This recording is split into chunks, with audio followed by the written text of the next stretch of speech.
చీపురుపల్లి పేరు చెప్తే ముందుగా గుర్తొచ్చేది మంత్రి బొత్స సత్యనారాయణ.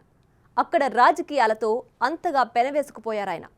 చీపురుపల్లి ఎమ్మెల్యేగా 3 సార్లు గెలిచిన బొత్స ప్రతిసారి మంత్రి పదవి దక్కించుకుని రాష్ట్ర రాజకీయాల్లో చక్రం తిప్పుతున్నారు. కాపు ఓటర్లు నిర్ణయాత్మకంగా ఉన్న ఆ సెగ్మెంట్లో ఈసారి కిమిడి కుటుంబం నుంచే పోటీ ఎదుర్కొంటున్నారు. సీనియారిటీ లెక్కలతో కిమిడి కళా వెంకట్రావుని బొత్సపై పోటీకి దింపింది. ఇప్పుడు కిమిడి నాగార్జున సైతం అలక వీడి తన పెదనాన్నకు సహకరిస్తుండటంతో బొత్సకు గట్టి పోటీ తప్పదంటున్నారు.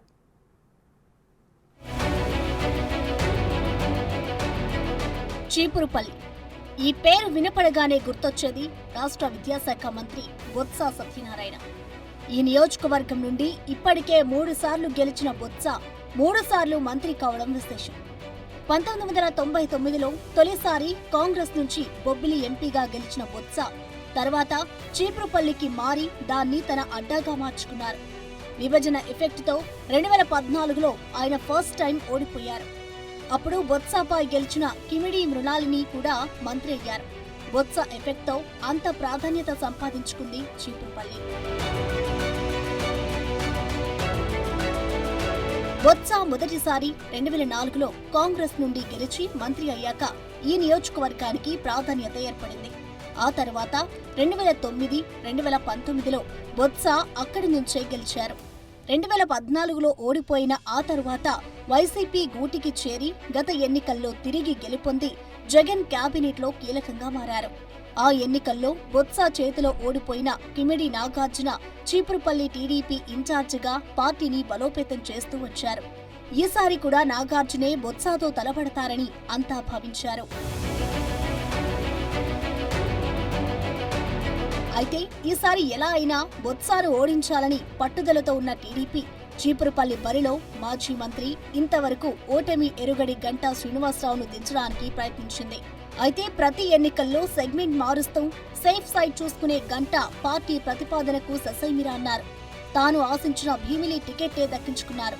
తర్వాత సీనియారిటీ లెక్కలతో మాజీ మంత్రి సీనియర్ నేత నాగార్జున పెద్దనాన్న అయిన కిమిడి కళా వెంకటరావును బరిలోకి దింపింది.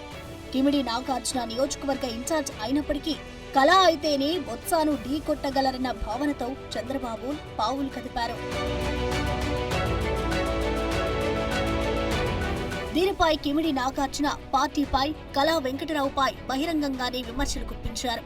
ఆ తర్వాత కళా నియోజకవర్గంలో ఎంటర్ అయిన నాగార్జున కనీసం స్పందించలేదు. అధిష్టానం బుజ్జగింపులకు దిగడంతో సైలెంట్ అయిన నాగార్జున ఎక్కడా పార్టీ కార్యక్రమాలలో పాల్గొనలేదు. దాంతో చీపురుపల్లిలో కళాకి కష్టమే అనుకున్నారంతా. నాగార్జున సపోర్ట్ లేకపోతే మరోసారి బొత్స అవలీలగా గెలుస్తారనే అంచనాలు వెలువడ్డాయి. కళాకి టికెట్ ఇచ్చి చంద్రబాబు తప్పు చేశారనే విమర్శలు గట్టిగానే వినిపించాయి. కానీ ఇటీవల గజపతి నగరంలో జరిగిన ప్రజాగలం సభతో అందరి అంచనాలు తలకిందులయ్యాయి. విమర్శలకు ఫుల్ స్టాప్ పడింది. చంద్రబాబు స్వయంగా కిమిడి నాగార్జునతో మంతనాలు జరపడం, తన కొడుకు లాంటి వాడివంటూ పొలిటికల్ ఫ్యూచర్ పై గ్యారంటీ ఇవ్వడంతో అప్పటి వరకు అలకపాన్పు ఎక్కిన నాగార్జున గజపతి నగరం ప్రజాగలం సభకు అధ్యక్షత వహించడంతో టీడీపీ శ్రేణుల్లో సమరోత్సాహం పెరిగిపోయింది. కళ, కిమిడి కలిస్తే బొత్సకి కష్టాలు తప్పవన్న అభిప్రాయం వ్యక్తమవుతుంది. అంతేకాదు కళా నామినేషన్ ర్యాలీకి నాగార్జున అటెండ్ అవ్వడంతో చీపురుపల్లి తెలుగు తమ్ముళ్లలో కొత్త జోష్ కనిపిస్తోంది. నాగార్జున తన పెద్దనాన్నకు మద్దతు ప్రకటించడంతో ఆయన క్యాడర్ కూడా ప్రచారంలో చురుగ్గా పాల్గొంటుంది. చీపురుపల్లితో పాటు జిల్లా వ్యాప్తంగా అభ్యర్థుల విజయానికి నాగార్జున ప్రచారం మొదలుపెట్టారు. విజయనగరం వెళ్లి అక్కడ టీడీపీ అభ్యర్థులతో వేదిక పంచుకున్నారు.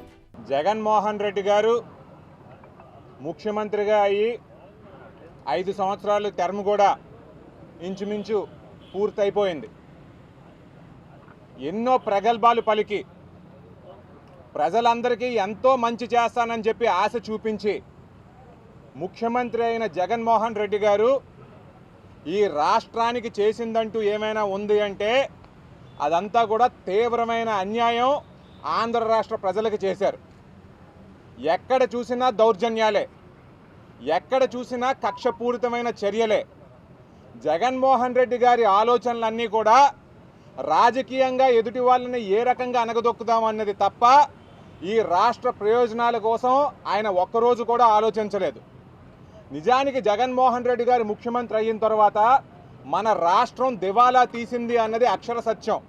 మన రాష్ట్రం అన్ని రంగాల్లో కూడా వెనకబడిపోయింది అన్నది అక్షర సత్యం. మరి ఈ రోజున ఎన్డీఏ కూటమి ఏదైతే ఉందో మన రాష్ట్రంలో Bharatiya Janata party, Telugu Desam party, Janasena party కూడా అన్నీ ఒక కలయికతో ఆంధ్ర రాష్ట్రం యొక్క ప్రజల ముందుకు రావడం అనేది జరిగింది. మరి ఈ కూటమంతా కూడా ఈ రోజున ఈ ప్రెస్ మీట్ పెట్టడానికి ముఖ్య కారణం ఈ కూటమి ఒక ఛార్జ్ షీట్ అనేది రిలీజ్ చేయడం జరిగింది. జగన్మోహన్ రెడ్డి గారు ఈ 5 సంవత్సరాల్లో చేసిన తప్పులేంటి, జగన్మోహన్ రెడ్డి గారు ఈ 5 సంవత్సరాల్లో చేసిన అన్యాయాలు ఏంటి అన్నది మరి ఆ రకంగా ఒక ఛార్జ్ షీట్తో ఒక బుక్లెట్ రిలీజ్ చేయడం అనేది జరగబోతా ఉంది.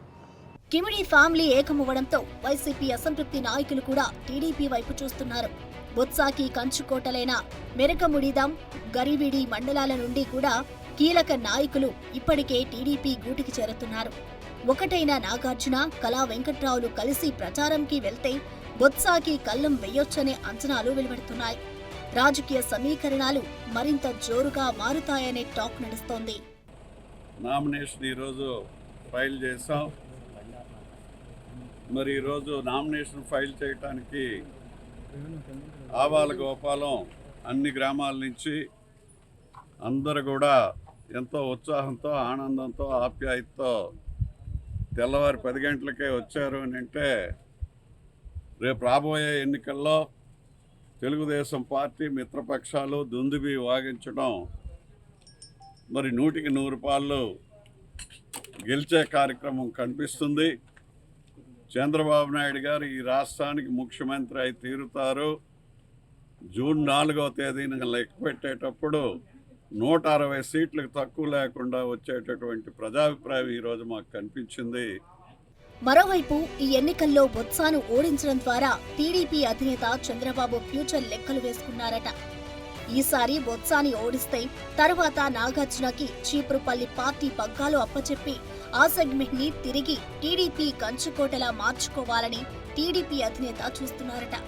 ఇప్పటికే నాగార్జున గత 5 ఏళ్ల నుండి గ్రౌండ్ లెవెల్లో బలపడడం, మరో 5 ఏళ్లు పనిచేస్తే ప్రజల్లో కూడా సానుకూలత రావడం పార్టీకి, నాగార్జునకు ఇద్దరికీ ప్లస్ గా మారతాయన్న అంచనాలు ఉన్నాయి. మరోవైపు విజయనగరం జిల్లా రాజకీయాలను శాసించే స్థాయికి ఎదిగిన బొత్స 2029 ఎన్నికల నాటికి తన తనయుడు బొత్స సందీప్ ని ఎలక్షన్స్ లో ఫోకస్ చేయాలని చూస్తున్నారట. ఇంతకాలం బొత్స పెంచి పోషించిన మేనల్లుడు మజ్జి శ్రీను ఇప్పుడు సొంత పార్టీలోనే ఆయనకు ప్రత్యర్థిగా మారారు.